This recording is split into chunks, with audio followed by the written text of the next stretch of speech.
record first live on Facebook, then, oh, hold on. It says try to do it again. Let me admit Adam. So let me try to do it again.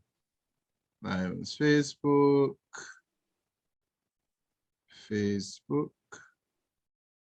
Okay. Go live. We're gonna have a great conversation, man. This is an important topic, right? And of course, you are the guy. Okay. Okay, so Paul. Yes. Okay, there we go. So if you want to, so okay, hold on. Let me. Okay, let me close my Facebook, so we don't echo. Okay, but it's on Facebook. Each other. Okay, there we go. So, and then there we go. Yep. It looks like we almost there. One more. Let's see, Facebook. So I'm gonna share it. I'm gonna try to share it on Haiti then now, and Black Scholars. Okay.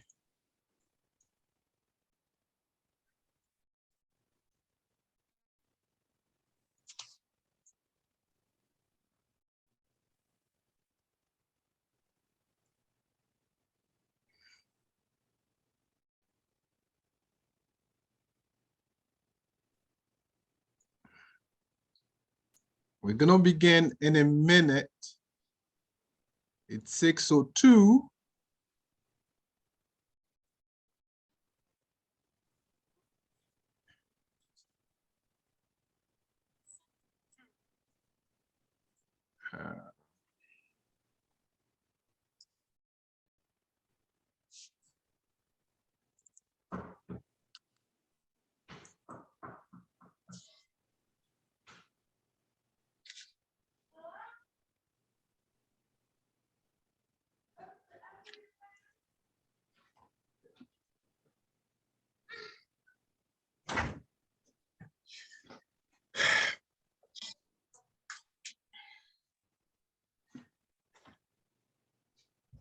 Hi, Dr. Mocombe, are you here? Yes, I'm here, brother. How you doing, man? I'm doing well, man. It's always a pleasure to be with you, to get engaged in intellectual, philosophical, religious, and theological conversations. This is gonna be a good one. I should have poured a glass of red wine before we got started. Yeah. So let me go over just a few issues for the people, for our wonderful audience. Well, my name is Dr. Celucien Joseph. This is Faith, Reason, and Dialogue, with the slogan, transforming the life of the mind and the life of faith. So Faith, Reason, and Dialogue is a YouTube channel that broadcasts in English and Creole. Our audience transcends the boundary of religion, nation and state, culture, ethnicity, ideology. This is our 4th episode. Our very first episode was also with Dr. Paul Mocombe, our esteemed Haitian American philosopher, sociologist, and theorist. We had a wonderful conversation on voodoo philosophy and history of ideas, right? Today, we meet with Dr. Paul Mocombe one more time. We're going to talk about an interesting topic, secular humanism and the function of religion in society. But before we do so, the goal of faith, reason, and dialogue is to seek understanding, to foster human flourishing and transform the life of the mind and the life of faith through candid conversations, intelligent exchanges, and critical reflections on the intersections of faith, culture, and the world of ideas. It's always a pleasure to have Dr. Paul Mocombe because his scholarship actually intersects, those three things we mentioned, right?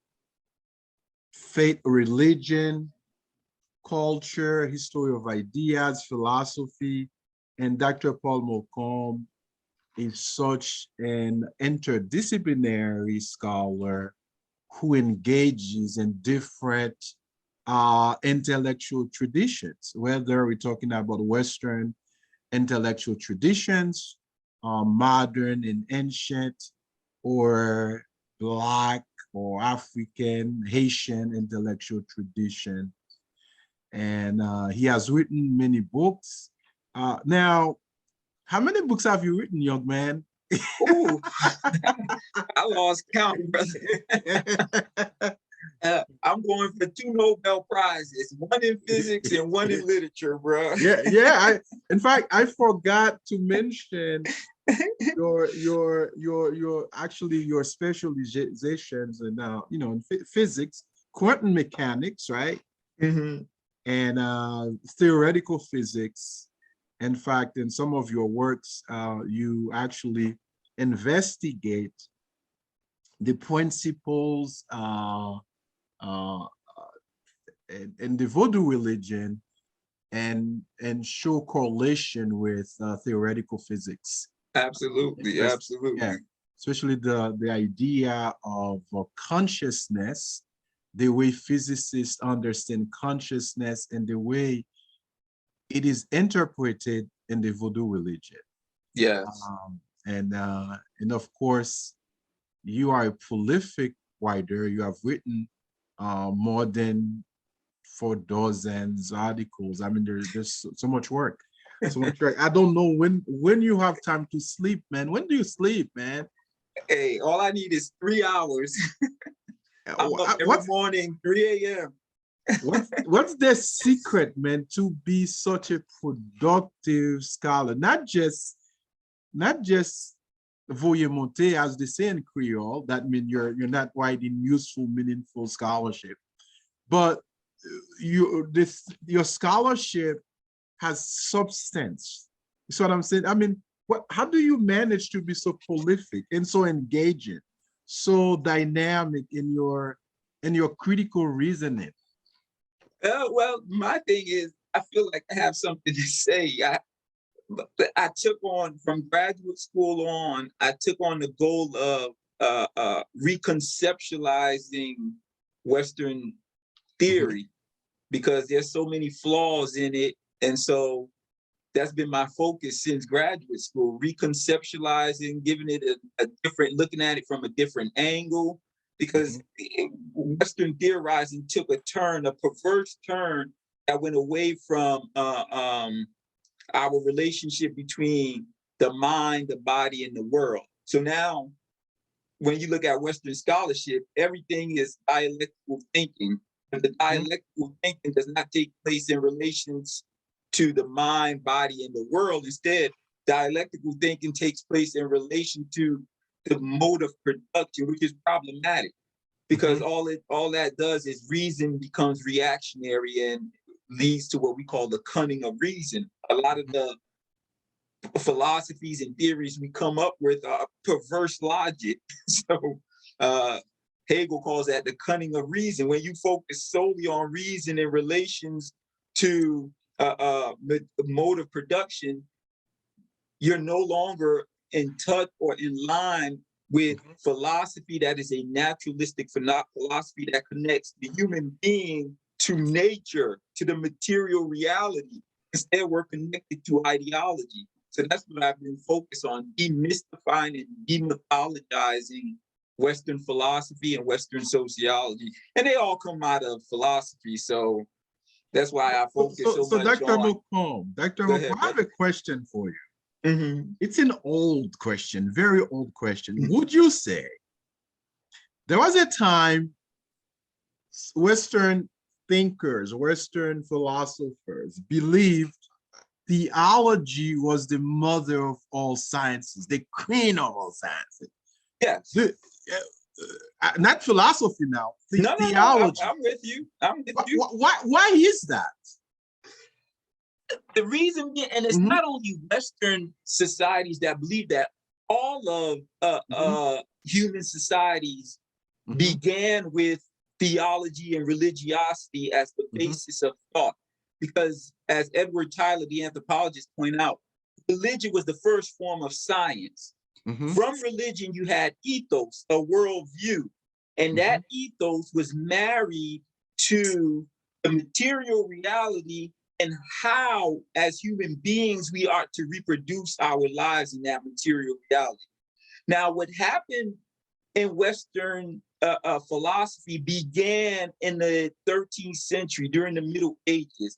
Although people like Nietzsche, and before we get started, Lou, I want to do 3 demystifications. And by I know some of your audiences are they're laymen, so I tend to get technical. So I'm going to demystification simply means demystifying some ideological myths that were associated with how the West, and by the West, I'm talking about the Anglo-Saxon world, the Western European, how they would develop theory and ideas which were grounded in racist ideology. There's 3 fundamental, and in demystifying these fundamental myths, I'm going to attack some of the questions you asked me prior to this show. There are 3 fundamental myths we have to, before we start talking about philosophy and religion, that we have to demystify that the West indoctrinated us with. Number 1, they made it seem like human culture was evolutionary, meaning that there were some cultures who were below and some cultures who were above, and their reasoning and their philosophizing and sociologically theorizing about these societies, they put Western society above all the other cultures. And as a result, you get people like Emile Durkheim, who was a philosopher by training. Sociology isn't developed by the time Durkheim comes on the scene, so he studies philosophy. So you get theorists like Durkheim who argues that the difference between the Western world and all other lower, what he called primitive societies, was the fact that Western society was what he called an organic solidarity. But he argues is that Western society was not only based on reason and rationality, as though all the other societies were not based on reason and rationality, but it also was a society in which was juxtaposed against primitive societies who were what he calls mechanical solidarity. So he draws a distinction between organic solidarity represented by the West. I'm sorry, Paul. Can you repeat the concept for audience one more time? Yes. So he draws the distinction. It's an evolutionary distinction that primitive societies are different from Western society, who not only had reason, whereas the other ones were not based on reason or rationality, but they were different in terms of how they organized themselves. He argued that Western societies were organic solidarity in which there were differentiation of labor, and that the social ethos was not forced upon the community, and there was what he called dynamic density. Dynamic density simply meant because it was a larger population that was based on industrialization, urbanization, and the differentiation of labor, whereas mechanical solidarities were based on myths. It was group thinking, and then there was no differentiation of labor.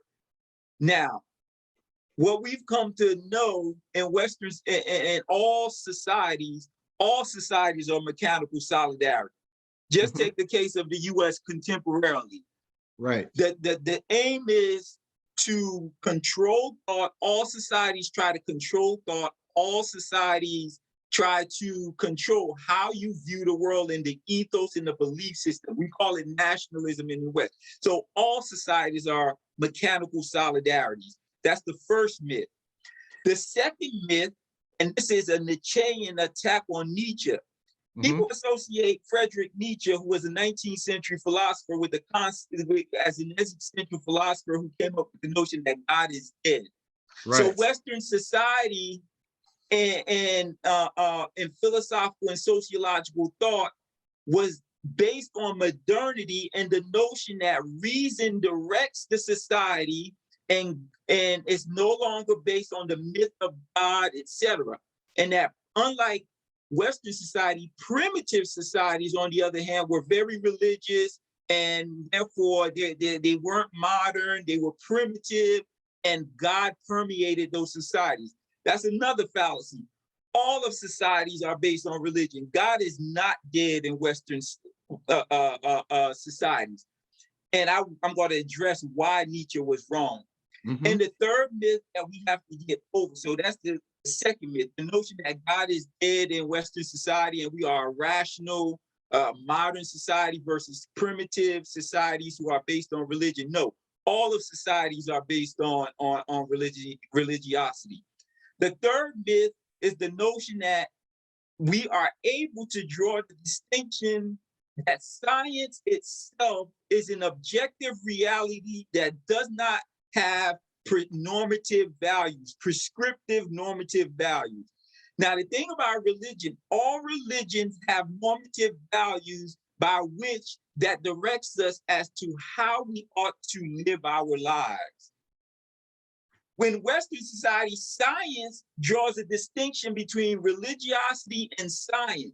Religiosity tells us how we ought to live our lives, but science does not. That's a myth.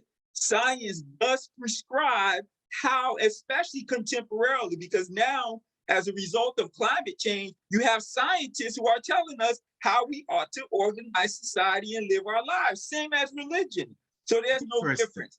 Now, how is it then that the West developed this myth that science is superior to religion and their societies are not religious based, whereas primitive societies, whether in Africa, China, Buddhism, Taoism, those are religious societies with God. Well, that to understand that, to get to the answer, that starts in the 13th century with philosophers, believe it or not. The problem that comes, and this goes back prior to the if we want to date modernity to the 6th century, 5th century, around 400, 500 AD. If we want to do that, that's pretty early. Yeah, because most thinkers would say modernity began with the work of Descartes. Yes, with the Enlightenment, but with the Enlightenment, that's because some scholars draw the distinction between 3 phases of modernity: the early phase, the middle phase, and we're living in the late phase of modernity. So if we start with the early phase of modernity, we can go back. Of course, the West want to start with them 5th century AD with the publication of Discourse on Method. No.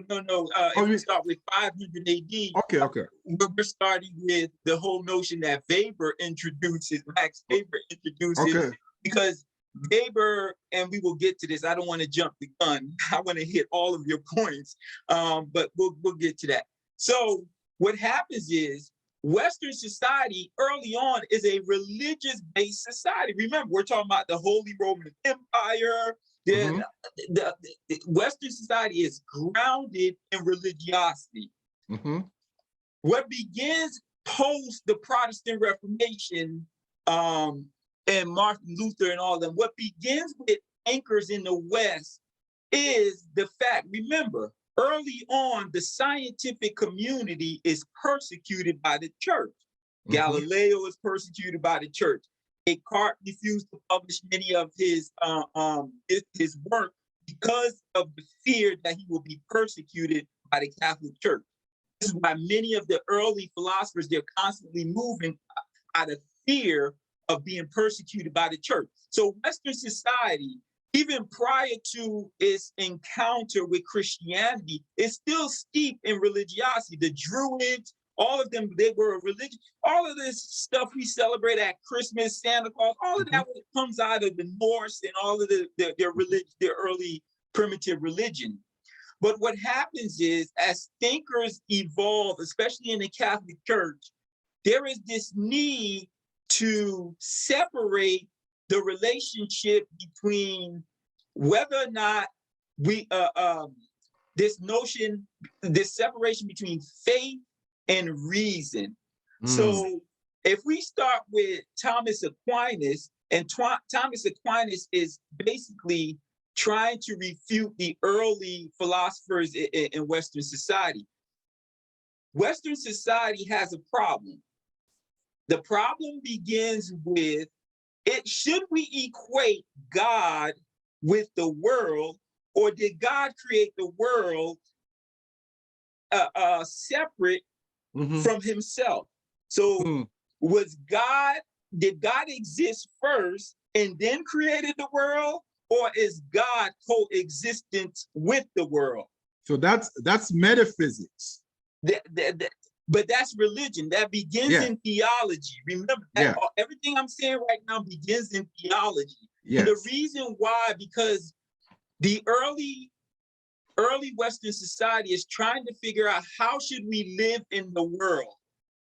And the early Catholic Church said basically ordained how people ought to live. We call that feudalism. The feudal structure is synonymous with the Catholic worldview. So the Catholic Church dominates the early Western societies. And post the Protestant Reformation, after Martin Luther attacks the church, there becomes this debate, and this go prior to Luther. This began, as I said, with Thomas Aquinas. There becomes a debate. We see the corruption in the Catholic Church. We see the sale of all sorts of indulgences. We see the corruption. Priests are getting married when they say they shouldn't get married. Many of the perversities, they're killing each other. The Crusades are a failure. So there becomes this thinking about, okay, how are we to live in the world? And the early thinkers start to think about, and this is a theological question. Remember, all philosophy, as you mentioned earlier, begins with theological questioning. Is God coexistent with the world, or did God create the world and then, so that would imply that God existed first, created the world out of nothing, and then we humans inherit, he created us humans, and our objective in life was to live, obey God. If we don't live according to God's rules, we would go to hell or heaven, etc. Well, there becomes a problem that begins with Aquinas. Aquinas says that, well, you know what?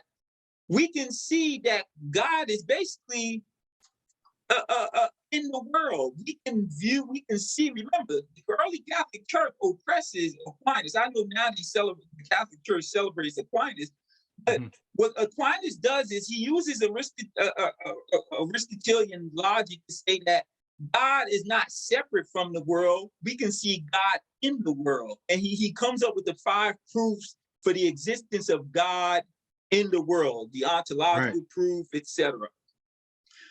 The reason why the Catholic Church would go after Aquinas is because if you're saying that God, you can see God in the world, God is coexistent in the world, and therefore God is a part of the world, so God is not beyond the world, and God is not all powerful, God is not all knowing, because God is limited by the world.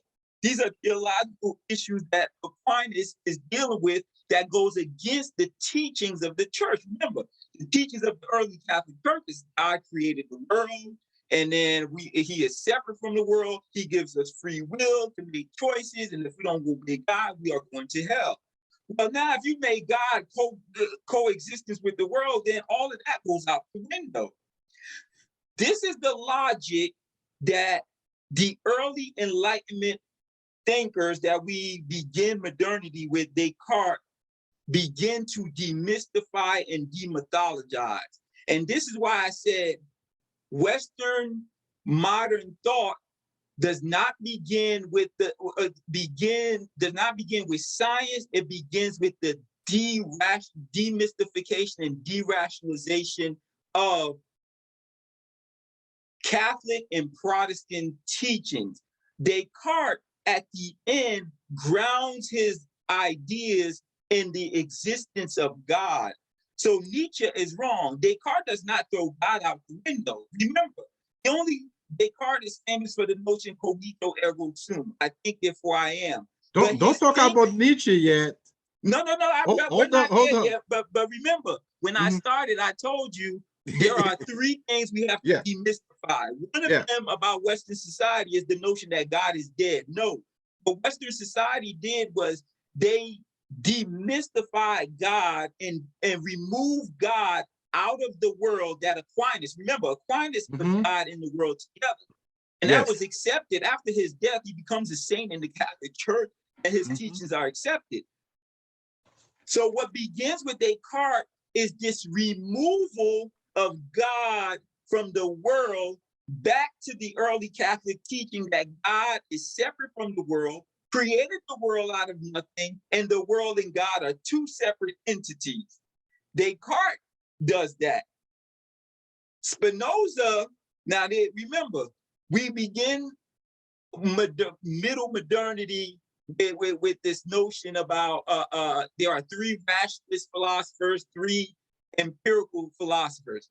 Now, Spinoza goes, when Descartes removes God from the world back to the Aristotelian unmoved mover, Spinoza brings God back into the world because Spinoza is a pantheist. Yeah. And why? And he's gonna cause trouble in Europe. Yes, a lot of trouble. A lot of trouble. Persecuted when he does that. But what he does is he repeats what Thomas Aquinas does. Now, this is why is this very important? I'm taking my time to go through this, Lou. The reason it's very important because how you view God is important on how you organize your societies, how you organize your ethics, how you organize your rituals. That's why this is a fundamental important part in understanding what went wrong in Western society. Because Spinoza brings God back. Descartes is basically attacking the Aristotelian logic of Aquinas. Spinoza is even though we group Descartes, Spinoza, and Leibniz as rationalists, they're very different at the end of the day. And Spinoza is responding to Descartes because Descartes runs into a problem. Because by removing God from the world, now Descartes has a problem. He has two different substances he has to deal with. He has to deal with the material world, which is matter, and then he has to deal with the spirit world, which he calls a thinking substance, and his thinking comes from God. So God is a spirit, so now he cannot reconcile the two. And we call that the mind-body problem in philosophy. Spinoza comes and attacks Descartes and said, no, let's bring God back into the world. So now he doesn't have the mind-body problem. But you have the same issue of Aquinas' case, Spinoza then has to face. Because now you're saying God is coexistence with the world, so therefore God is not all-powerful, all-knowing. No, Spinoza doesn't believe that. Spinoza believes that God and the world are one.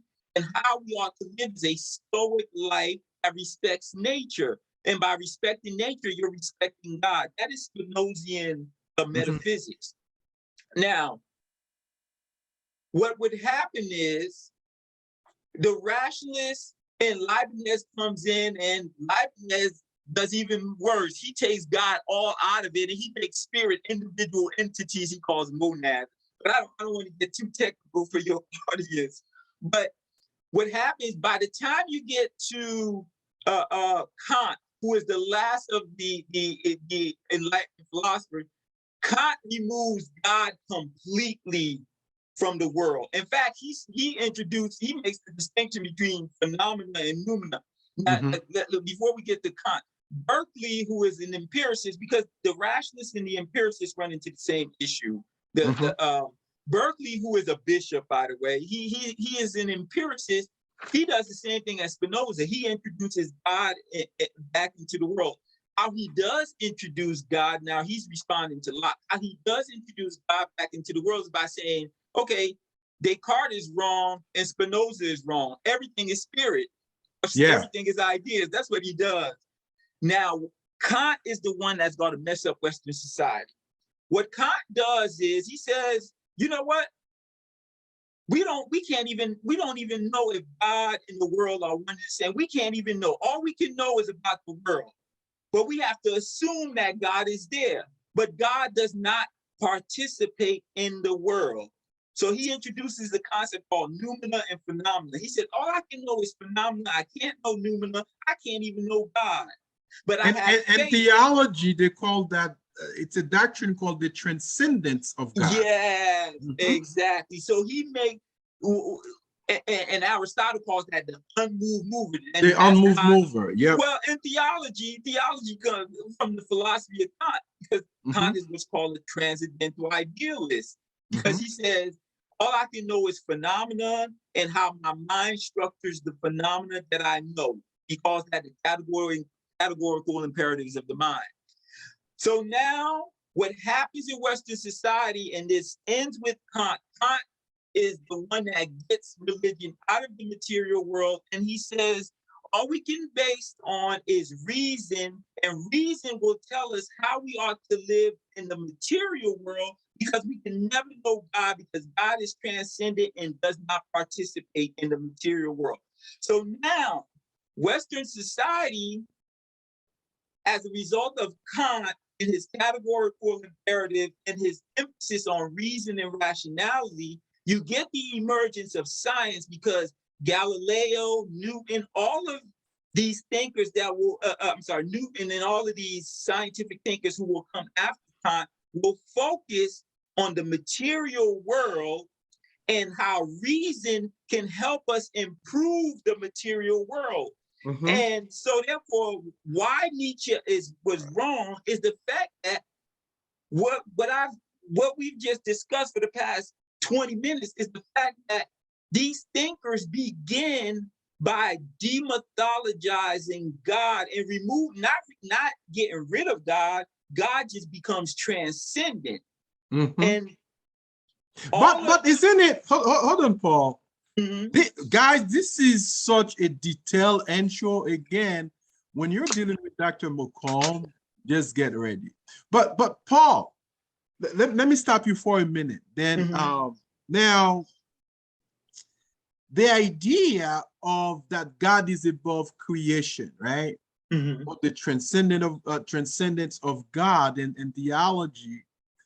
This is the same concept we also find in African traditional religion. Absolutely. Especially in Vodou and Yoruba. Absolutely. Only difference is in Hinduism, Voodooism, Shintoism, God is transcendent, but God created the world out of itself. Right. Whereas in the Western tradition, God is transcendent, but God created the world out of nothing and put us in the world. So the world and God are separate.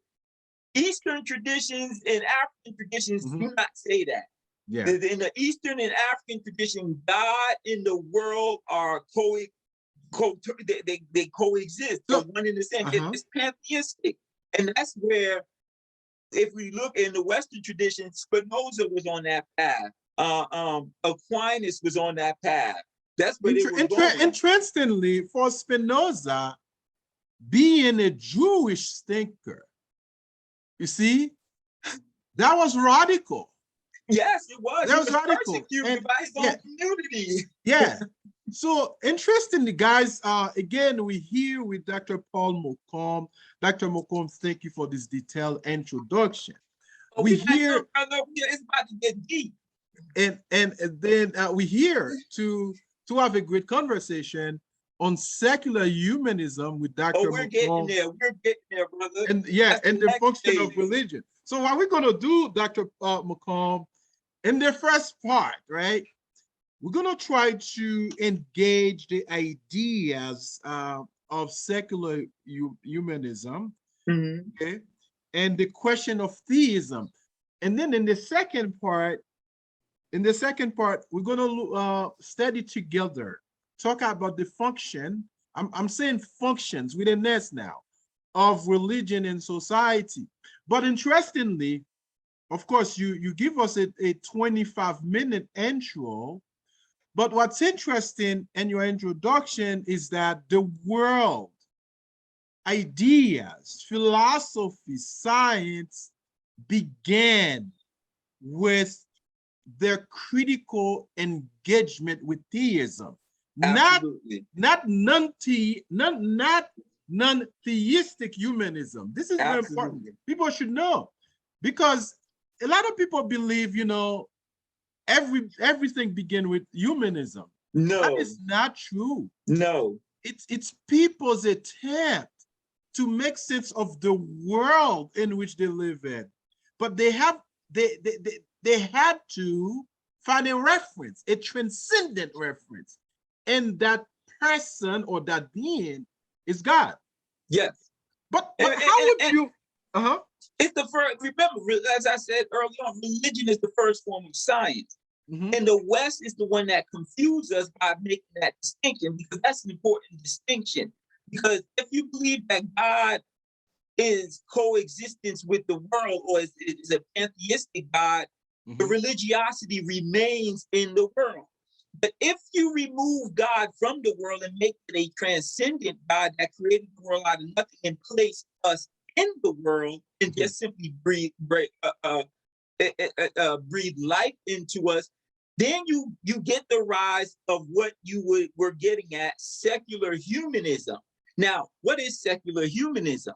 If God is transcendent, separate from the world, the material world it created, the early religion, the answer becomes, what is our objective in this world? The early church had an answer to that question. What is our purpose? What is the essence of man? Well, the answer the early church came up with, the essence of man, who was man, woman, who was created in God's image, man created in God's image, and woman created from the womb of God. That's the early Christian church. So therefore, our purpose in the world was to live and obey God's laws, 10 commandments, what have you, in order to either inherit paradise at the end or suffering in hell if we did not live according to God's will. However, when Kant not only removes God completely and gets back to an Aristotelian God, now he introduces a new objective in the world, because we date secular humanism with Immanuel Kant. Because Immanuel Kant says, now, all I can know is the phenomenon of the material world, and the purpose of my existence is to use human reason to order the world, structure the world, in order for me to build God's will in the world. Now, you see the difference? I'm using human reason to structure the world in God's image. So therefore, now the power becomes, God power becomes embodied in man, who now the domain of man is the world, and the domain of God is the universe. And God does not interfere in what we do in the world. So therefore, Immanuel Kant will argue that human reason can structure the world and lead the world so that we can have paradise on earth and have God's will represented on earth. Now, it's not secular when Immanuel Kant introduces it, because Kant at the end is still a Protestant. He's an Orthodox Protestant. So he believes that the category, in fact, his notion of categorical imperatives, which is a form of do unto others as you would like done unto you, he adopts from the Bible. That's how he said we ought to live in this world. So you have that concept that will permeate the 18th century and the 19th century and the early 20th century. So for 20 years, Immanuel Kant's notion of a humanism that is a theistic humanism. It says that the domain of the world is man, and God gave us free will to exercise his laws in order that we can live happily in our domain.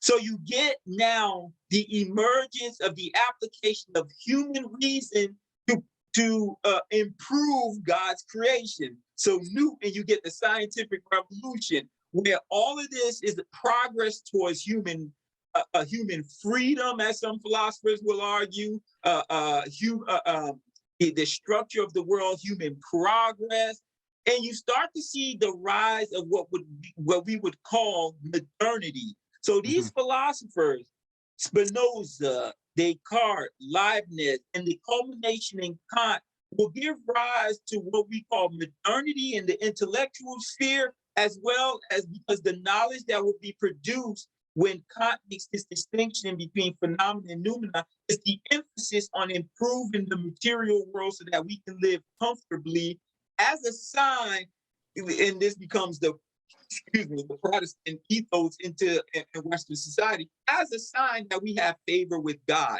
And this is very important because this is why Weber argues that we have to understand intellectually and socially the rise of modern Western society as the demystification and the ever-increasing rationalization of the world out of what he calls the Protestant ethic. So out of religion, you get the humanization of the world.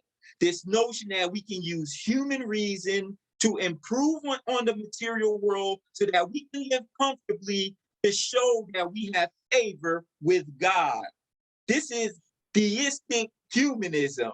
So Paul, so if we understand you correctly, so you have Immanuel Kant, okay, who championed what we call theistic humanism. Yes. But at the same time, he's going to use philosophy, philosophical reasoning, or reason, okay, to bring theology and philosophy in conversation. For example, when we look at his work, Critique of Practical Reason, 1788, or Metaphysics of Morals, what you referenced to, where he based his logic, his ethics on Christian morality, which Nietzsche, right, is gonna counter later, right? But then you have to ask yourself why, and this is the important thing. Why? You're gonna tell us why in a minute. But Kant tries to reconcile the two, right? Philosophy, to some extent, philosophy and theology. Yes. Because Kant did not embrace non-theistic humanism. No. Or what we might call atheism, right? Or secular humanism. Or secular humanism. Yes, he does not embrace that. He is a theistic humanist. Yes, humanist. Yes. So, very good. But where maybe we should move forward to Nietzsche, right? Yes. Why? So what happened? So you can tell us why. Yes. So what happened? So for 200 years, we have this theistic humanism that would dominate Western society. Remember, there's not the early modern period, there's not too many atheists. Some will argue that Schopenhauer is an atheist, and he's building off the idealism of Immanuel Kant. Some will argue Nietzsche is an atheist, but that's not true. Many of them are theistic humanists. The notion is that, and in fact, even in the early 18th century, the so-called founding fathers of the American nation state, many people assume that they make this separation between state and church. That is not true. Many of them are deists. And deist is a philosophy that comes out of Immanuel Kant's theistic humanism. Because what do the deists say? The deists say that God is the unmoved mover. If you read Thomas Jefferson, God is the unmoved mover that created the world, created man in the world, gave us free will, and we ought to use our human reason to construct the world so that we can show that we have favor with God, because then God will bless me. Now, this is apparent. This permeates American thought, Lou, because when the pilgrims come here, what do they say? We're building a city on a hill that will be blessed by God. You see? So they're all theistic humanists. And Max Weber goes so far as to, he even takes the leap that I do not take. He argues that science itself comes out of the rationalization of the Protestant ethic. So for Immanuel Kant, I'm sorry, for Max Weber, science itself, the notion of science comes out of the Protestant ethic. I don't subscribe to that because that's just Western ethnocentrism. All societies have science. You see what I'm saying? That's a moot point. So now the question becomes, how do we get, for 200 years, these people are theistic humanists, God is everywhere, God is everything. Before they do anything, God, even in the Declaration of Independence, Thomas Jefferson begins with God, with, this notion that we're born with inalienable rights. These are God-given rights. You see what I'm saying, Lou? So how is it that we get from that to a secular humanism? Well, that's simple. What would happen in Western society is the fact that there is a contradiction between this notion of a theistic humanism in which we are a Christian people exercising God's will on earth vis-a-vis the contradictions that would emerge out of the practices of these same people. What are these contradictions? First and foremost, slavery. Second, the massacre of the indigenous people in the Americas. So all of these are contradictions that would emerge out of attempting to exercise God's will on earth. And many of them, they try to resolve some of these contradictions by dehumanizing the people that they encounter. For example, African people had no souls. We were 3/5 of a person. The indigenous people were not human, etc. That's how they try to reconcile that. So for over 200 years, you are caught with this contradiction between people who believe in an omnipotent, all-loving God that created the world so that they can exercise their free will and use human reason to improve in this world, while simultaneously the debauchery that would come out of the scientific ideas. You get the debauchery of industrialization. Children are working in factories. You get the debauchery of slavery. You get the debauchery of massacres and killings and wars. You get the massacre of World War I, World War II. And this leads to a crisis in Western thought. This crisis becomes, we're exercising the humanism while simultaneously we're seeing the destructive nature of this same theistic humanism. And Nietzsche will come. Nietzsche is an 18th century, 19th century philosopher that comes in and says, you know what? The debauchery that is happening in the world is because we killed God. We removed God out of the world. Man has done that. We did that. We killed God. Now, he is not saying, now this is important. And before Nietzsche, you have Kierkegaard who is saying the same thing. Søren Kierkegaard is saying the same thing. He's saying, we see that there is a contradiction between a theistic humanism, and this is why I don't like the term secular humanism, really, because many of these people weren't secular. They were very religious. Even to this day, many of them are still religious. So you have this contradiction between a theistic humanism that says we ought to use human reason to improve upon the world and show our favor with God, while simultaneously we see the debauchery that is occurring in the church, we see the massacres that have occurred in the church, and you have 5 fundamental theories that will lead to that. Because what happens is, Lou, when you remove God, while simultaneously trying to maintain this theistic humanism, and you see the contradictions of that theistic humanism, people turn away from God because they see that man is doing this. And what emerges is a nihilism that emerges, a meaninglessness in the world that will emerge. Remember, prior to Kant, the whole notion was God gave us purpose in the world. Right. So when now you introduce this theistic humanism in the world, now the purpose is no longer God. The purpose becomes man's purpose in the world. So that is what will lead to this secular humanism. The theistic humanism devolves into a secular humanism. So you have to look at secular humanism and theistic humanism as a devolution. But Paul, here's what happens. Okay. So you have a brilliant philosopher like Friedrich Wilhelm Nietzsche, who was born in 1844. He actually began seminary in Germany. His grandfather, I mean, he's from a Protestant family. Yes, he's in the church. He's in the church. He's in the church. But many philosophers, right? Philosophers and theologians, or philosophers of they want to religion. call him an atheist. Exactly. This is but where he's not. This is what I want you to clarify. Yes. And this is why I keep harping on. You have to look at it as a demystification of the Protestant ethic, because what Nietzsche sees is this theistic humanism has led to man's purpose being exercised in the world. It's also, remember, we group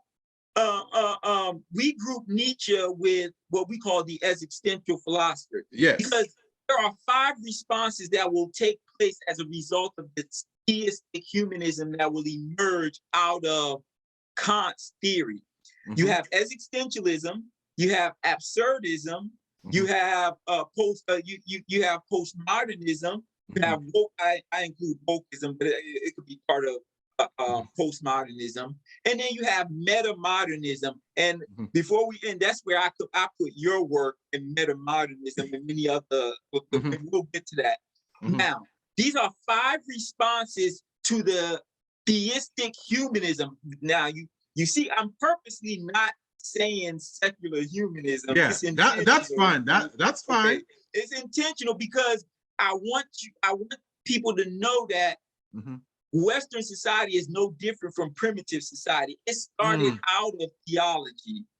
So the science that would emerge out of Western society is a rationalization of the Protestant ethic. So to some extent, Max Weber was accurate to make that argument, because it's the ever-increasing rationalization of Protestant and Christian metaphysical ideas.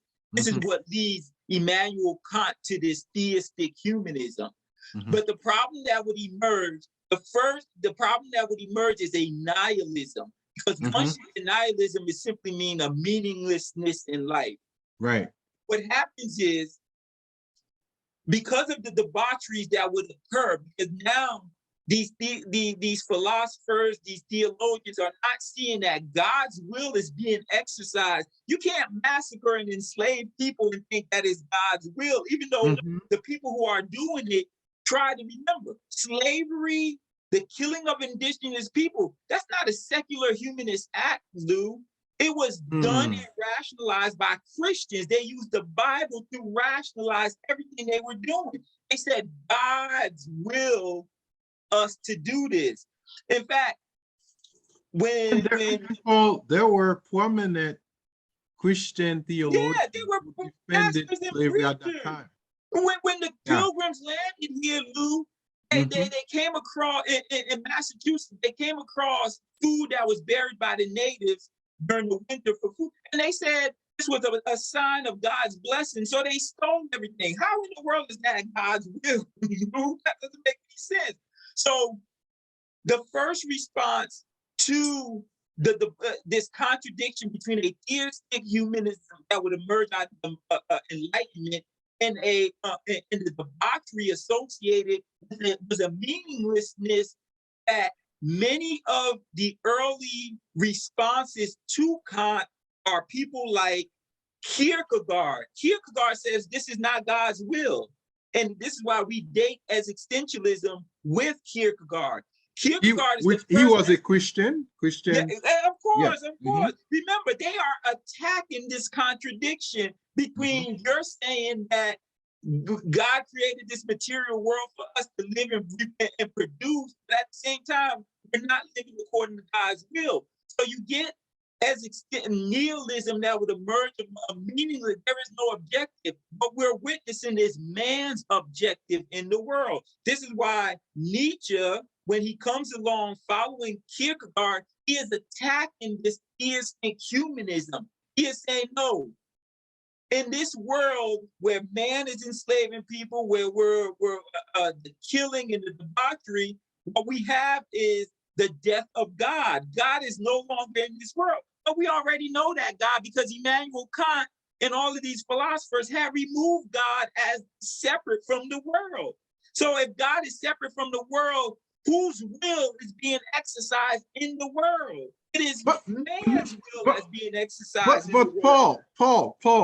Paul, listen. Okay, I want to go back. I want you to be I want to go back to Nietzsche. I want us to no. I'm sorry. What I want to say, I want us to talk about Nietzsche's work, The Gay Science, in 1882. Okay. So Nietzsche, which is a collection of work, right? Essays he has written. But what's happening in this work? Nietzsche gives primacy, right? He elevates science, philosophy. It isn't this book. But why? And this is the important. This is what I want you to clarify for us, right? Yes. It isn't because this Nietzsche book. is responding to four things that he sees. Hold on. Four problems. Hold on. He is attacking. Go ahead, brother. Just 1 second. Hold on. It isn't this text. Mm-hmm. He declares that God is dead. Yes. Not he did. He's not saying. He's saying man has killed God. Man has killed God. Yes. So was Nietzsche trying to remove the world or reframe the world from a non-religious framework or perspective? Yes and no. And this is very important. Yeah, clarify. This is what makes Nietzsche so problematic for many people. Yeah. Nietzsche is attacking four things that he sees in this theistic humanist world. He sees he's attacking Christian morality because he says this is a slave morality. He's attacking Christian morality because he's saying it's a slave morality. So Nietzsche is a naturalistic philosopher. What he's saying is, when you look at the world, God does not appear to be in the world, even though these people are saying God is in the world. They are doing God's will. So he's attacking Christian morality. Now, this is very important, Lou. He's attacking Christian morality. He is not attacking Jesus. Nietzsche doesn't attack Jesus. He attacks the Christian morality. Now, who did that? Kierkegaard did that as well. Nietzsche is also attacking secular morality. Now, he attacks Christian morality because he says it's a slave morality that comes from weak people who feel they're being trumped by what he calls the Ubermensch, the strong man. So he's attacking Christian morality. He's attacking secular morality, a morality that he says, a secular humanist morality that he says he does not see in the world, which is no different from the Christian morality. It comes from the weak person. He is also attacking. He's attacking Greek Greek Greek, philosophy that Greek philosophy, begins yes. with The Socrates. Greek gods. Yes, Yeah, he's attacking yeah. that. He's attacking all of that because he says all of that, all of those more forms of morality come from the weak person. Nietzsche, we want to call Nietzsche the philosopher of the Superman. Nietzsche is also attacking one more morality he calls group thinking, or what he calls herd morality. This is group thinking. So Nietzsche does he wants to emphasize the Superman, the strong man that creates his own willing and morality. Because at the end, Nietzsche is a Kantian. He does believe. Yeah, because he's going to elevate reason, idea. Yes, of course, absolutely. But he's saying, if you look at the world, this is how the world works. The strong trumps the weak, and the weak that emerges in Western society is that the weak develop these theories to keep the strong man from oppressing them. However, he says that it is not nature. In fact, there's a brilliant quote that he has. He said, "And thus spake Zarathustra." He says it was morality that created. It was.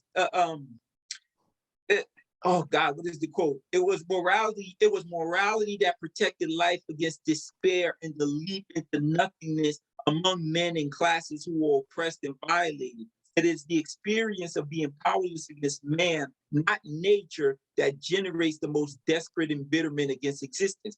So what he's saying is Christian morality, herd morality, secular morality. Remember, Nietzsche is attacking secular morality, and even the morality of Socrates.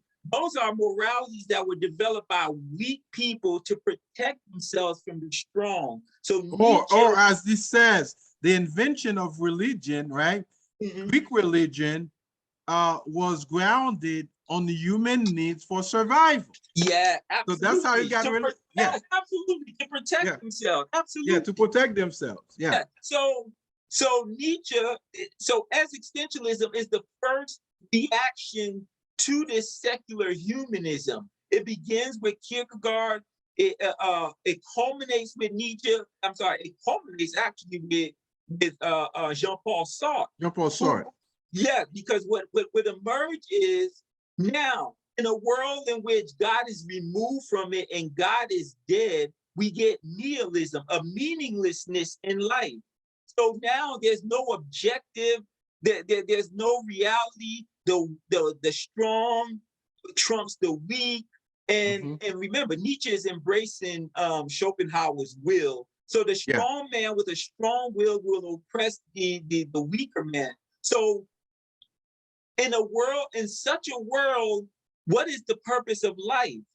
And you get existentialism which tries to deal with that. Nietzsche says you must embrace your power. You must embrace, so you must become a Superman and exercise your will in the world. In that notion culminates with Jean-Paul Sartre, who says existence precedes essence. So it's up to the individual to define themselves in relation to no longer God's will, but their own will, their own purpose. So existentialism is that first response to the evolution of theistic humanism and the nihilism that it would produce. Remember, theistic humanism. So Paul, so you see Western philosophy as a response to a number of crises. The crisis of human beings to understand their purpose in the world in relation to God first. Then there's a transition in relation to reason, our ability to think about ourselves, our purpose in the world outside of God. Yeah. Then in relation to science. Am I doing it?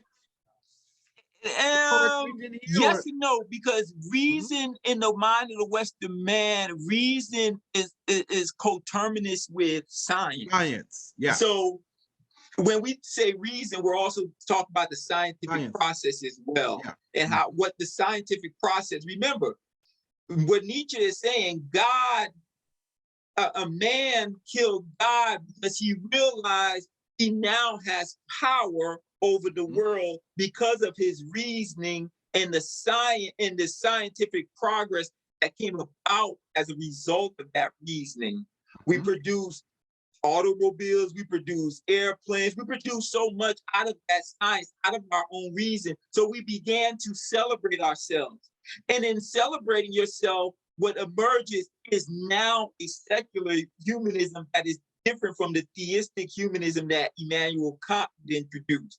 Because when human science and human reason produce all of these things and the comforts of life, you no longer see these products. It's one thing, Lou, to see the fruits that come from a tree as coming from God versus you building a car to go to work, building an airplane to fly. Now you see that. That's your own work. That's your own will. So now this is why Nietzsche sees this theistic devolution into, and this is why Nietzsche attacks Christian morality. People think Nietzsche is attacking Christ. He's not. Nietzsche is attacking Christian morality that would emerge out of Kantian thinking, the theistic humanism that would emerge out of Kant. That's the same attack that Kierkegaard is doing too. Remember, Kierkegaard is attacking the heart bourgeoisie who says God's will on earth is to go to church, get married, and have a family, and go to heaven. Yes. So both Nietzsche and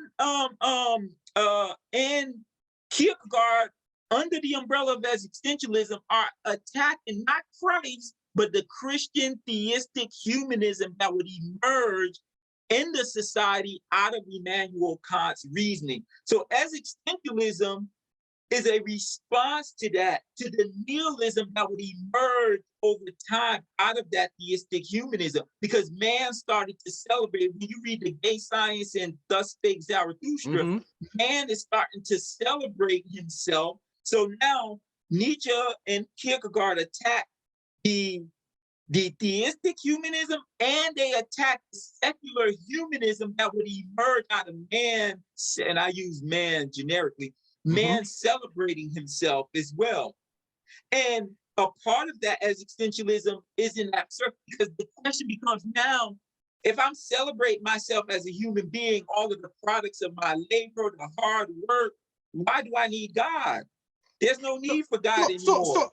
So Paul, within the same line of thought, the attack on Christian morality, at least the Christian worldview, the way Christians that would explain emerge the world, out the of universe. Theistic humanism. Would you say the work of Bertrand Russell, for example, we're getting there. Why I'm Not a Christian, 1927, was this work, this influential text in Western philosophy and philosophy of religion, what was an attack on that same theistic humanism? Russell is attacking. Talk about this a little bit. Yes. Bertrand Russell is not an existentialist. Bertrand Russell wants to, believe it or not, Bertrand Russell wants to hold on to the progress that science and human reasoning has produced, but he wants to separate it from the theistic humanism that gave birth to that science. Because what he argues is it has devolved into something that is worse than the teachings of Christ. Like Kierkegaard, Bertrand Russell, if you look at Russell, even though Russell is an atheist, he's more religious than most religious people, because he's attacking the morality as not being moral enough. It is a contradictory morality. He's arguing for the fact that the theistic humanism that would emerge out of of Kantian transcendental idealism has become a perverse form of religiosity that is immoral, It justifies slavery. It justifies the killing of innocent people. It justifies. In fact, he even attacks Mother Teresa. She's very immoral because she will allow children to be married. He promotes teaching. Bertrand Russell is a secular humanist, but not an existentialist. Would you use the term naturalism? Because think about it. Okay, Bertrand Russell, argues in his book, he argues against the design theory. Right? That God designed the world. He's an atheist. He's an atheist. Yes. So, but would you say he also advanced, the philosophical school of natural? I mean, at least it has some ground. He's a natural philosopher. Yeah, I'm more in line with the teachings of Bertrand Russell because I believe in a natural philosophy that grounds our epistemology, that grounds our ontology based on science, based on what science says about the origins of the universe. Technically, I'm reconciling God back with the universe, but I'll get to that. But what Bertrand Russell, where we would classify Bertrand Russell, remember, I told you, there's 5 responses to the nihilism that would emerge out of theistic humanism and secular humanism. We dealt with existentialism. Bertrand Russell believes he can save modernity with reason. He believes that because the 5 responses, there's 5 responses to the nihilism. We dealt with existentialism, but there's 4 more. There's absurdism, there's postmodernism, there's metamodernism, and there's Christian fundamentalism. Now, existentialism is on if you look at it on the responses on the spectrum, existentialism stands on one side of the spectrum and religious fundamentalism stands on the other. Now, this devolution of theistic and secular humanism in Western society led to this meaninglessness of life. And the response of this meaninglessness of life, there was existentialism, which says existence precedes essence, and therefore it is up to each individual to define themselves for themselves. In a world where there's no meaning, it is up to you to give the world meaning.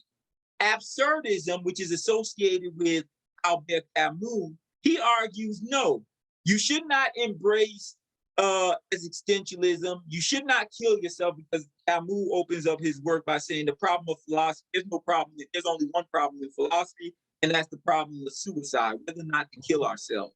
In a meaningless world, should we kill ourselves in the meaningless world? In a world with no inherent meaning, that our minds are constantly searching for meaning. He says, no. The meaning of life is whatever prevents you from killing yourself. That's the absurdity of it, because we're trying to reconcile the need for meaning in a meaningless world because of nihilism. That's absurdism. The other response to the nihilism of theistic and secular humanism is religious fundamentalism. Because remember, modernity and rationalism, as it comes out of the West, it attacks traditionalism.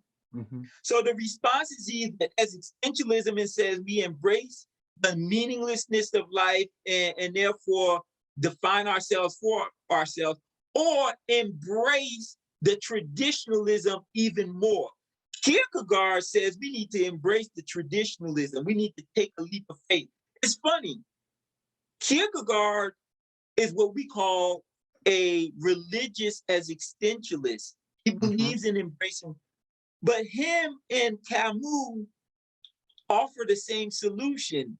Camus is attacking Kierkegaard. Camus is saying we should not embrace traditionalism and take a leap of faith and embrace religiosity in response to the nihilism of secularism. What Camus is saying is just embrace the absurdity and live. Whatever makes you happy, whatever you're doing that prevents you from killing yourself is what you need to do and forget about trying to define. Kierkegaard says we need to embrace religious fundamentalism. We need to take the leap of faith. And that's what you see contemporarily is going on. Postmodernism is existentialism gone amok.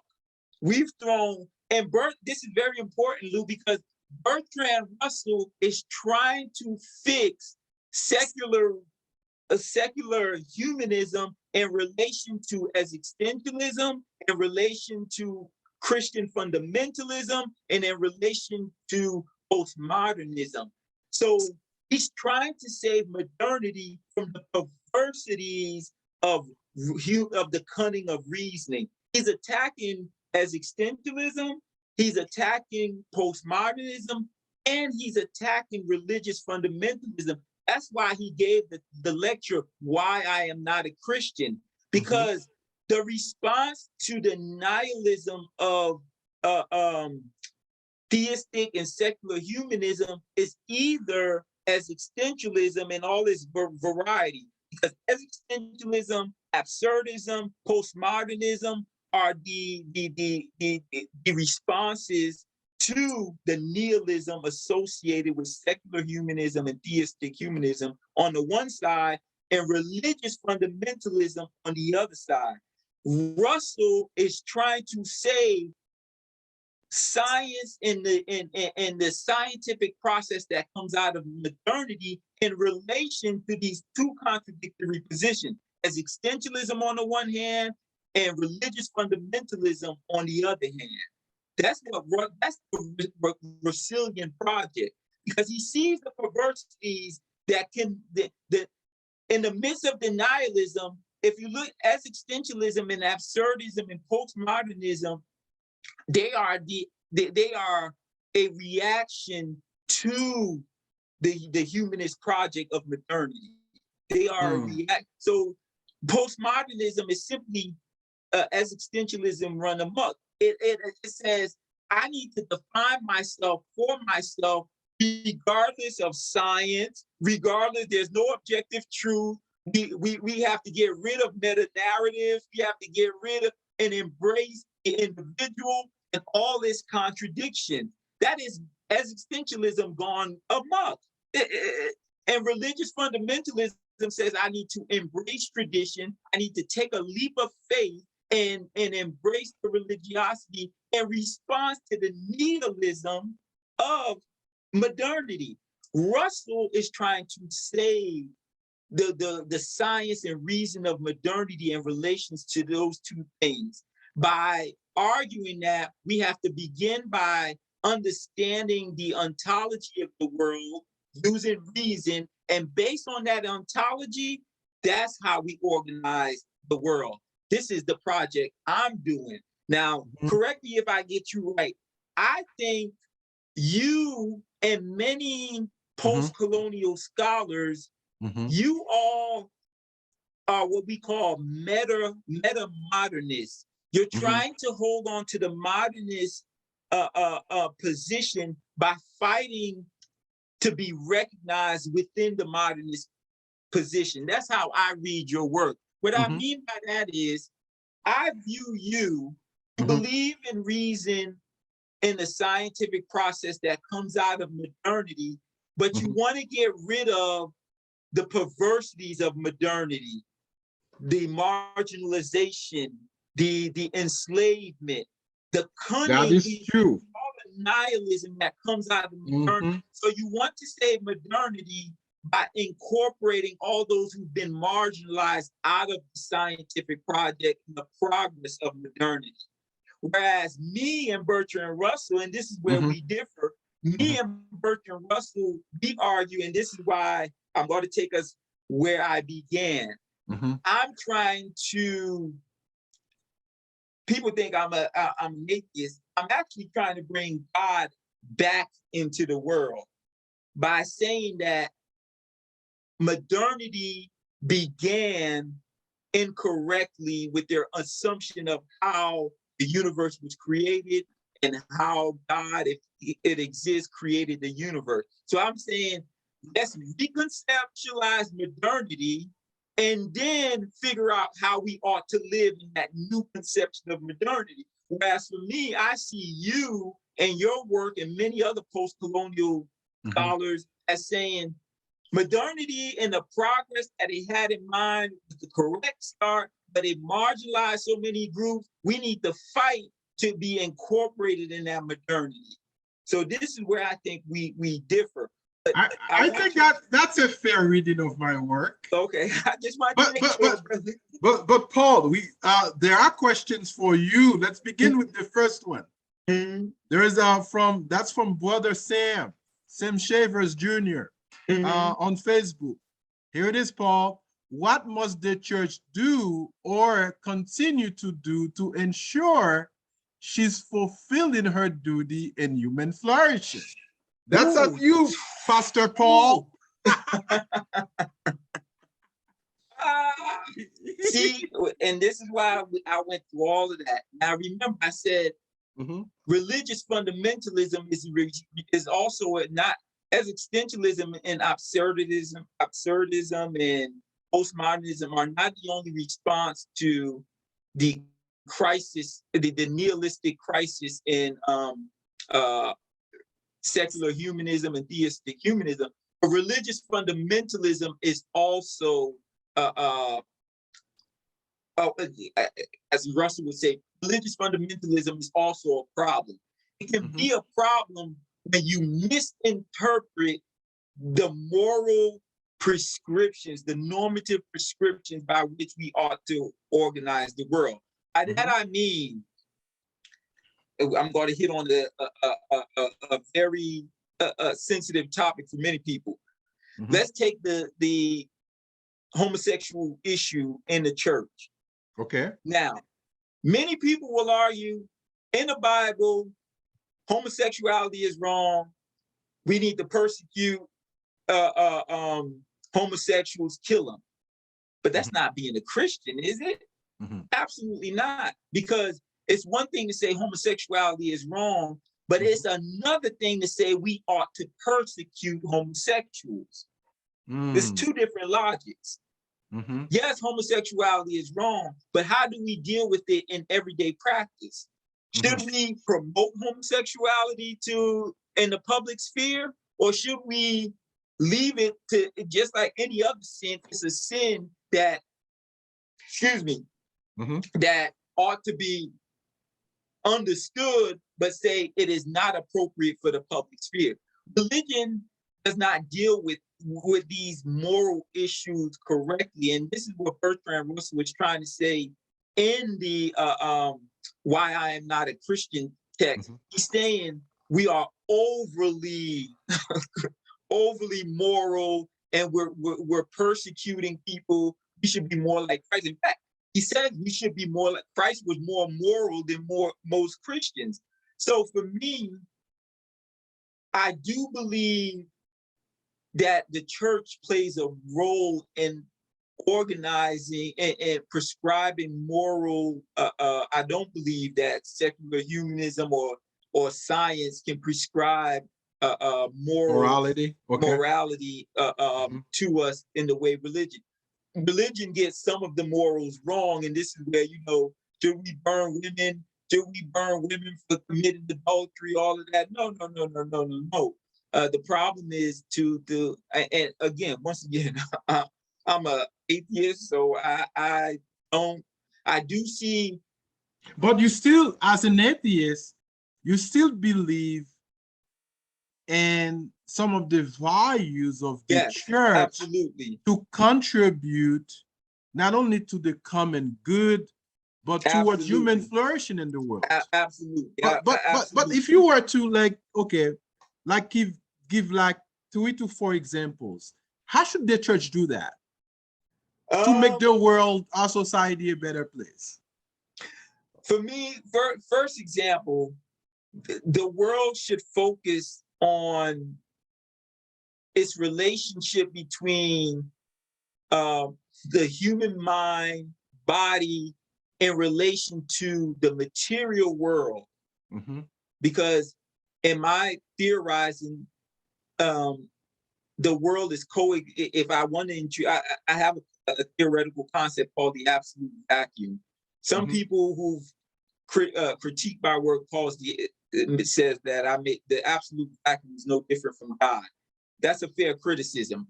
That be that as it may, for me, God, we need to refute Western thinking and make God in the world coextensive. Because that's important, because if you think God and the material world are one, you shouldn't pollute. You shouldn't destroy the world as we're doing. You shouldn't excessively use up the world's natural resources for the benefit of one group at the expense of another group. But if you remove God from the world and make God separate from the world and says that my success is a sign that I have favor with God, that leads to exploitation. That's why Max Weber argues that the origins of capitalism is out of the Protestant ethic and the need to show that they are saved.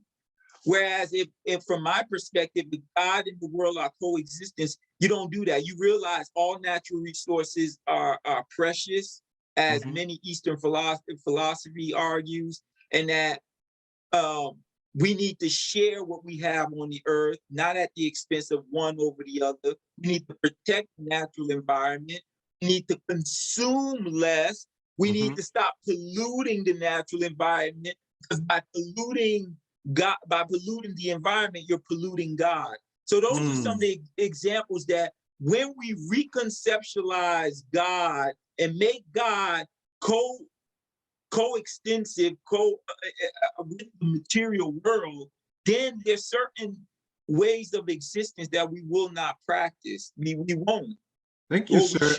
We shouldn't. But now, in the second part of our conversation, I want you to put your sociological hat on. Okay? Now, so let's see, and of course, I know you cannot divorce your philosophical reasonings with, your sociological method, theories, but this is where we get to this point where we want to engage this important topic, the function of religion in society and human cultures.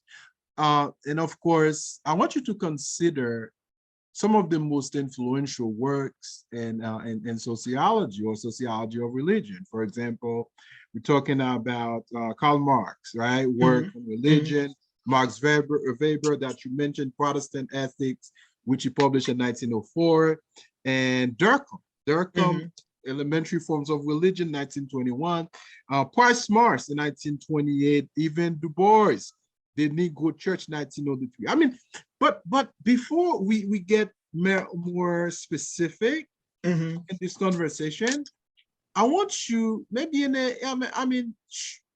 give us some kind of understanding of what religion is. What is religion? What is the origin of religion in a nutshell? Well,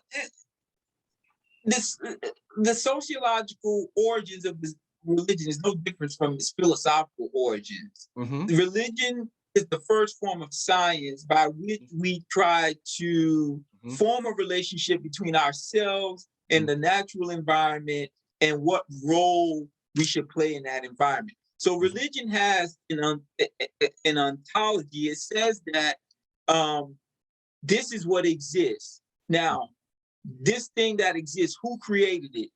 A God or nothing created it. It was always there. Jainism says it was always there. So all religions, even though Western society wants to say that primitive man did not have, or primitive people did not have an ontology, but all religions have an ontology. It says there is something here, and now I need to find my relationship with that something. So it has an epistemology. It has, how do we know about this something that is here? Well, God created it, but nothing created it. And then how should I live once I know about this something that is here? Well, God gives us laws by which we ought to live, or God does not give us laws, or there are no laws, we can do whatever we want to. So all societies have had religion. the anthropologist Edward Tyler says the first form of religion was animism, which was practice in which they argued that God is in everything. Animism is a form of pantheism, and that from there, religion is evolutionary to the point where either God is separate from this creation and created the world, and therefore God is not a part of the world, or God is a result, and religion is a result of the projection of man. That is Ludwig Feuerbach, who was a contemporary of Karl Marx. Remember, Karl Marx is an atheist, and Karl Marx argues that religion is the opium of the people. But at the end of the day, all religion is a form of science that tells us what created the world, how do we know about this thing that created the world, and how we ought to live in that world. So it has an ontology, it has an epistemology, and it has an axiology. Now, Max Weber, Emil Durkheim, Karl Marx, they all are operating out of the assumption of religiosity.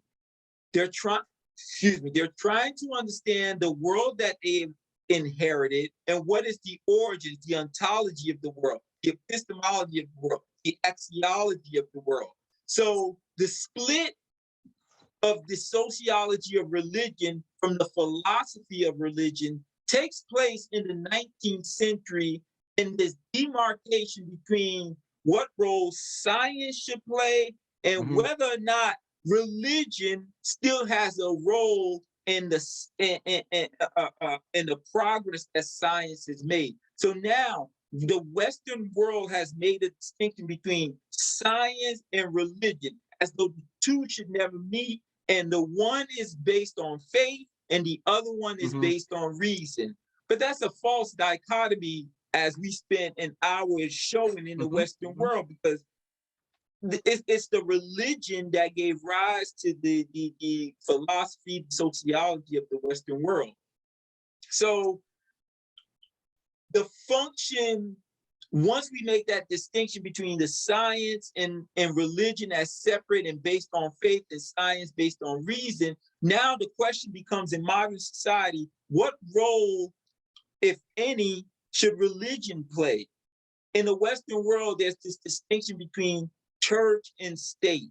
The state has control over science in the material world, and the individual now become associated with religion. Religion no longer plays a role as a sort of ethos or worldview for the community. It becomes an individual practice versus now science basically directs the material world, whereas before it was religion. It is the Western mind that has made that distinction. That distinction didn't exist prior to the rise of modernity. Religion was governed the community, and now contemporarily, religion is an individual private thing. And this is why Durkheim said that religion as a social phenomenon, it shapes human interactions and transforms society. So from a sociological perspective, what would you say are the fundamental elements of religion? The fundamental elements of religion is it has, number one, in contemporary time, it is a private ethos that has rituals. It used to be a communal phenomenon with its rituals, and the rituals govern society. Now it is something relegated to what we call the private sphere. It is up to you. It has an ethos, which is a worldview. It has rituals, which are practices that we do as a result of that religion. And it has, for example, attending church. Okay, keep going. Reading, holding the Sabbath, Bible, or or the Quran, whatever. I don't know if you knew this, brother. Many people in Haiti, the food that we ate from Monday through Sunday was was directed by the Catholic Church for a very long time. Because if you go to a Haitian household, what do you eat on Sunday? Either chicken or legume. Well, that was Yes. directed by the Catholic Church. So Monday, I didn't know that. Never knew that. yes, for a That's long time it was direct. So the religion, the function of religion in contemporary society, its function serves a private purpose, and it's up to the individual to keep the old, what used to be communal practices, its ethos, its worldview. Now it's up to the individual whether or not that's contemporary society. But it didn't start off as such. It began as communal practices that what Durkheim calls served as a form of solidarity. Yes. In primitive society, it was a mechanical solidarity. It directed everyone's worldview, their rituals, their actions, etc. Whereas in contemporary society, religion no longer cements the society. We have what's called an organic solidarity, in which it is up to the individual. And this becomes problematic because now it's up to each individual to interpret whatever book how they want to. Right. That's why you have so many denominations of Christianity. Yeah. But would you say, okay, I understand the individualistic based function of religion in the West. In non-Western cultures, non-Western societies, let's say African culture or even Asian culture, would you not say religion still has that function to foster a form of social solidarity, human, absolutely bonding, that's what you see in Islamic countries, yes. Because there was this turn that I remember when we started. The Western mind took a secular turn that the Muslim world did not. Early on, the Muslim world started along the path of Western society. There was this move towards rationalism and secularism. That's why Muslim societies conquered Spain, the Moors conquered. In fact, it is the Muslim that introduced Aristotelianism to the West. But in response to the nihilism that was impacting Arabic society, there was a return back to religious fundamentalism. And so now Islam becomes the dominant form. It becomes a form of mechanical solidarity, if we want to use Durkheim's dichotomy. Yeah. When you look at the Muslim world contemporarily, remember, in the West, we said that there's 5 responses to the nihilism that would come out of rationalism.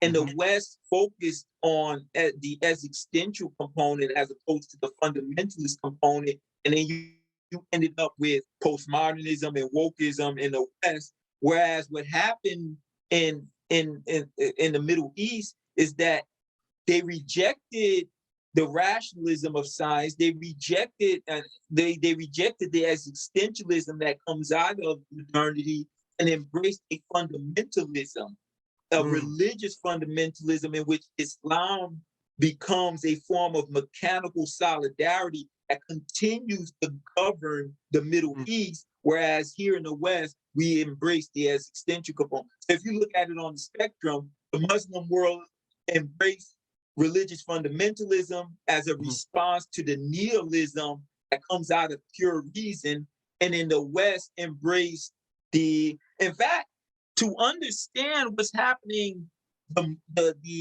Russian response and the Chinese response to the West contemporarily, you have to understand it within that dialectic. Because if you hear Vladimir Putin in most of his speeches, he gives that example. He says, we have our own traditions, we embrace our religion, we believe in family, we believe in religion, and we don't believe that society should be organized for the community should be organized. The community should be organized at the expense of the individual. Whereas the West, they promote an existentialism that Putin and China, they do not embrace.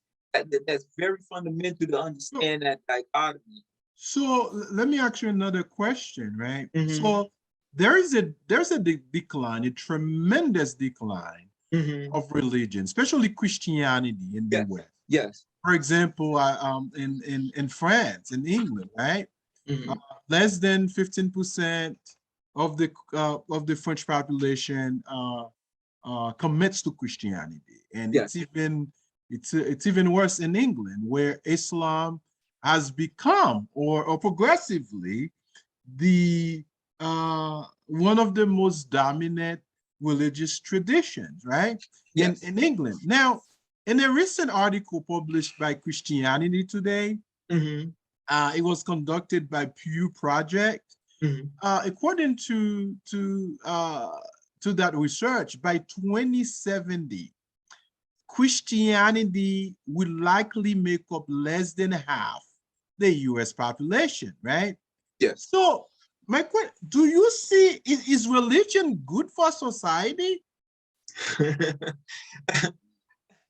it, religion protects the society. It's remember, and this is why I keep harping back on this notion. The reason why you see a decline in the religiosity of the West is that the West did not, although you, and don't get me wrong, you do have Mhm. elements in the West who are embracing a Christian fundamentalist response to the nihilism of secular humanism and modernity. Mhm. However, the majority of those in the West have embraced the postmodernism and the identity politics that the Mhm. postmodernism and the woke Right. culture has accepted, versus the Eastern tradition. Eastern Mhm. Orthodox Church is on the rise in Yes, Russia sir. and Yes, in the sir. East versus Oh, the in West, because Ethiopia. exactly, because Mhm. the response in the in Eastern Europe is the same response that the Muslims had to the nihilism of rationalism Mm. and secular humanism.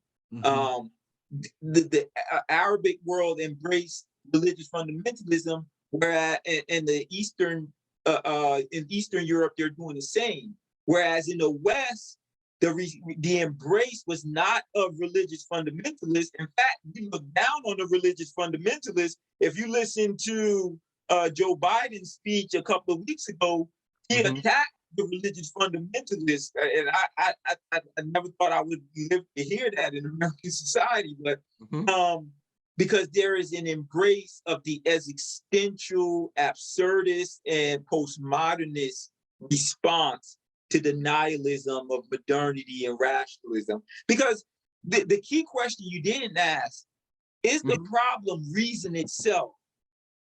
That's what you Mm. have to ask. That's the fundamental question. Because Yeah, because but do you think? Okay, hold on. The the the modern practice of religion, let's say in the United States, mhm. is it against reason? um I would have said yes in the early 80s when there was a rise in Christian fundamentalists. And that Yes, the rise in moral Christian right. yes, With and that yes. rise was a result, it was a response because there was a breakdown. Because anywhere you find modernity, it breaks down. There's a brilliant sociologist, if any of your viewers want to read, his name is Carl Polanyi. He's actually an anthropologist. He Mhm. wrote a book called The Great Transformation, in Mhm. which he analyzed this particular topic we're dealing with. Because Mhm. wherever modernity goes, there are two responses to modernity: Mhm. either the embrace of the individual and all of the perversities associated with that, or a reverse to traditionalism because of the breakdown of society. Remember, Mhm. modernity emphasizes reason, progress, the individual, and all of that goes against traditionalism.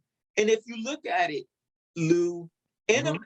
in America as well as Western Europe, Mhm. when they embrace other religion, they embrace a modern version of those religions. So they also Mm. embrace modernist Islam that Mhm. emphasize individual and privatizing Yes. Islam Mm. in the public in the private sphere. They'll Mhm. embrace a moderate Hinduism, a moderate Buddhism that emphasizes the individual in the private sphere.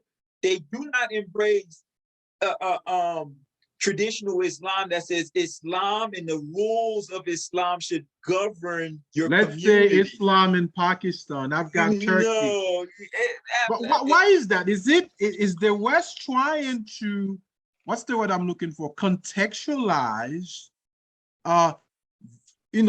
Islam, for example, or Hinduism to fit, Yes, because because the West believes that, as Fukuyama wrote in The End of History, that liberal democratic society has reached the end of history. There's no other ideology, and this is the best thing that the human mind has produced, and all societies must go by this liberal democratic society that has crushed communism, it's crushed religiosity, it's crushed all other ideologies, and it becomes the last man standing. The liberal democratic Western man is the last man standing. This is where I'm going, right?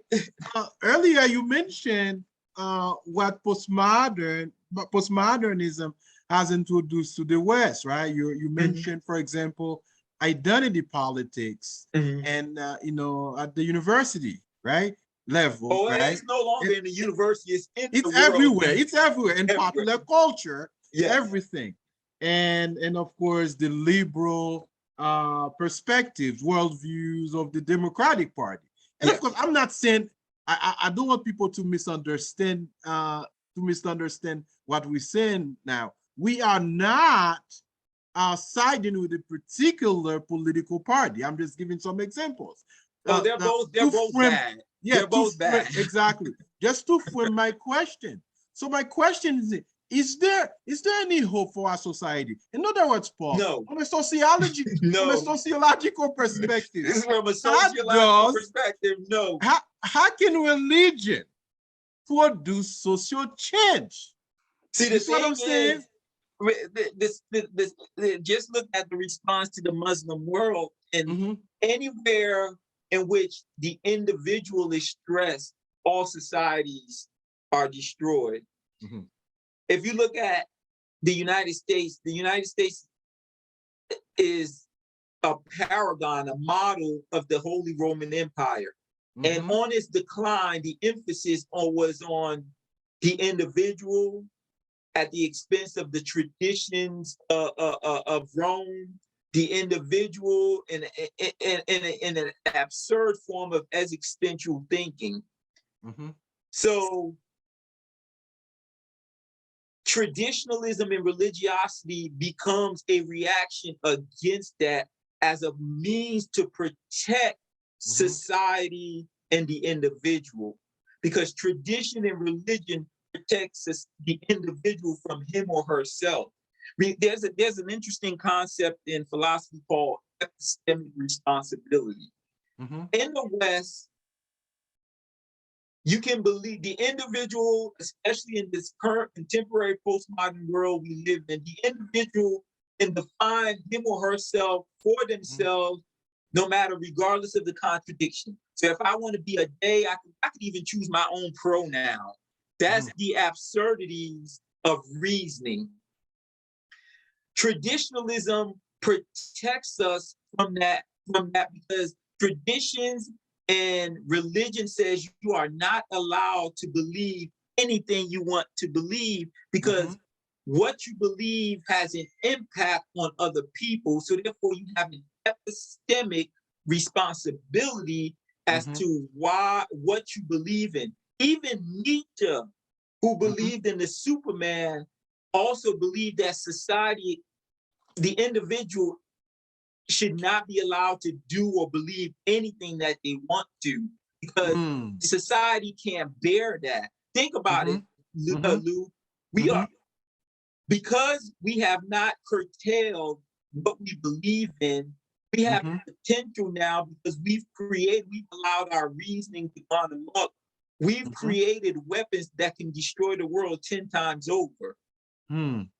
Because we did not put a barrier as to what knowledge we allow in the public sphere. Even God, if you believe God is omnipotent, etc., Even God puts a limit to what we should know and what we should produce in the world. Because if we do not, and that's what tradition and religion does. Religion prevents boundaries. us from doing, yes, it gives We us need boundaries. and Yes. therefore we have to have an epistemic responsibility. But in the West, when you embrace existentialism, postmodernism, and believe the individual is free to believe and do what they want, there's no limit to that knowledge. And to the point where in capitalism, you can profit on the most perverse things that you can develop. Think about the millions of money, of the billions and trillions of money America is making by selling guns. Paul, I'm going to have to cut you for a minute because there's a great question Go ahead, in the chat by Brother Patrick Jean-Baptiste. Okay. I know we got 10 minutes left, man. Then I still have another question for you. But let's go to Patrick's question. In what ways are Islamic fundamentalism and white evangelicals in the US similar? Oh, they're very similar. They're both a response to the breakdown in tradition that emerges out of denialism of individualism and rationalism that permeates Western society. Remember, beginning in the 13th, 14th, and 15th century, the Islamic world was doing just like the West. They were producing science, technology, and all of a sudden, there was a response against that by the religious community to protect the community, because the perversions that dominated the Islamic world in the 13th and 14th century, the clerics were responding to that. And it's the same thing in the West. Christian fundamentalism is a response to the breakdown that individualism, that progress, and this whole notion about the progress that modernity has given, the nihilism and the meaninglessness that is also associated with that modernity. So the Christian fundamentalism that would emerge in the 1980s is a response to the breakdown of the community as a result of, think about it. During the Great Depression, you have a slew of churches that emerged because of the breakdown of the society as a result of the Great Depression. And to save capitalism, what did Eisenhower do? He adopted communal projects to basically constitute a mechanical solidarity, keeping the Kranian sense. He tries to bring the community back together. And that's what religion does. It is a response, just like existentialism is a response to the nihilism of secular humanism. Religious fundamentalism is also the opposite response to that. And that's what Kierkegaard. So there's no difference between the response of the religious right versus the Islamic fundamentalism. They're trying to protect the society from the perversities of modernity. You had a question for me, Luke? But people, we have 7 minutes left. But Paul, the evangelicals, American evangelicals would disagree with you because they do not see themselves, at least in the same light, as Islamic fundamentalists. Yeah, because they're racist. Because they're going to tell you, dude, we are not terrorists. But for example. But they are, Lou. Look what remember in the 80s when these Christian right was going around blowing up abortion clinics in the United States. They're lynching of Black people. They're just as terroristic as many of the Muslims who are fighting jihad against America, who's producing what they call propaganda and ideology into the community. There's no difference. What was it the other day? Many of these people who attack DC, they claim to be Christians. You see what I'm saying? So you're talking about the January 6th Yeah, event. the January 6th. Many of them claim to be Christian nationalists. They're just as terroristic. They just don't see it because of their own ethnocentrism, of course. They're just as terroristic as many of the Muslim brothers who claim to be freedom fighters. Let me see if there's any other question for Dr. Paul Mocombe. Not yet, but Paul, you have. Yes. I know this is going to be your favorite question. Okay. Our last question. I really thank you, brother, for your vast knowledge, your amazing interdisciplinary mind to be able to talk about, this interesting topic. Again, let me use your term, theistic humanism, not secular humanism, and the function of religion and society. Now, Paul, can human beings live without God in this modern world? Oh, brother, you know what? Since you sent me that question, Lou, that question has bothered me this whole time, because initially I wanted to say yes, and then I said no. Initially I wanted to say no, and then I kept on thinking about it. But you know what? Yes, we can, because if you view us, and this is where my Russellian roots lie, because I had three great philosophers in grad school: Bertrand Russell, Albert Camus, and Frantz Fanon. Those were my guys. I adopt a naturalistic philosophy. So what's happened, this need for meaning, is projected onto us by an elite, a power elite. But if we do as Camus says and just simply live life, and Nietzsche says the same thing, live life to its fullest, we don't have to think about meaning. And that's why Camus' work, The Myth of Sisyphus, is so important, because Sisyphus knows he has to roll the rock up the hill. And when he gets to the top of the hill, the rock is going to come down again. But at the same time, he still does it, constantly do it. For me, it's the same thing with our existence. If we are to exist in the world, we simply have to exist, be for one another, without thinking that there's any higher meaning in the world. Just embrace. Ducks and dogs and elephants, they don't go around thinking, oh, what does my life mean? I need to find meaning in my life. No, all of that is ideology, Lou. All we have to do is exist. And this is what Spinoza was saying as well when he adopts Stoicism. Because he's saying there's no need to think about meaning.